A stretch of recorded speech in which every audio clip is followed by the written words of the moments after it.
Welcome guys, দেখুন এটা হচ্ছে 60 টাকা মাছ। তাই মাছগুলো এই যে সব মাছগুলোই রয়েছে।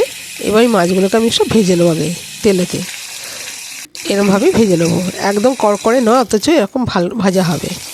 কিন্তু আমি এই লাজা মুড়ো 2 পিস দিয়েই করবো আজকে ঝালটা, আর পিসগুলো রেখে দেবো, সেটা আবার অন্য কিছু করব পরে। তো যাই হোক, ওই তেলেতেই আমি এই পেস্টটা দিয়ে দেয়। এর মধ্যে আছে একটু সর্ষে পোস্ত, কাঁচা লঙ্কা পেস্ট, তার সঙ্গে একটা গোটা কাঁচা লঙ্কাও দিয়েছি, নুন হলুদ সব দেওয়া আছে, আর একটু টক দই দিয়ে দিলাম খানিকটা। দিয়ে এটাকে একটুখানি ফুটতে দেবো, ফুটে গেলে তারপর আমি উপর থেকে ধনেপাতা কুচি দিয়ে দেবো। এবার ধনেপাতা কুচিটা দেওয়ার পর মাছগুলো যে ভেজে রেখেছি সেই মাছগুলোকে সব দিয়ে দেবো। এই মাছগুলো দিয়ে এবার আমি একটু নাড়াচাড়া করে নেবো খানিকটা, মানে গ্রেভিটা একটু গাঢ় হয়ে গেলেই আমি নামিয়ে ফেলবো। নামিয়ে গরম গরম পরিবেশন করব। এই রেসিপিটা আপনাদের কেমন লাগলো? অতি সাধারণভাবেই করা, আর এটা ঘরে থাকা উপকরণ দিয়ে করা যায়। যদি ভালো লেগে থাকে চ্যানেলটাকে সাবস্ক্রাইব করবেন, পাশে থাকবেন, লাইক কমেন্ট করতে ভুলবেন না।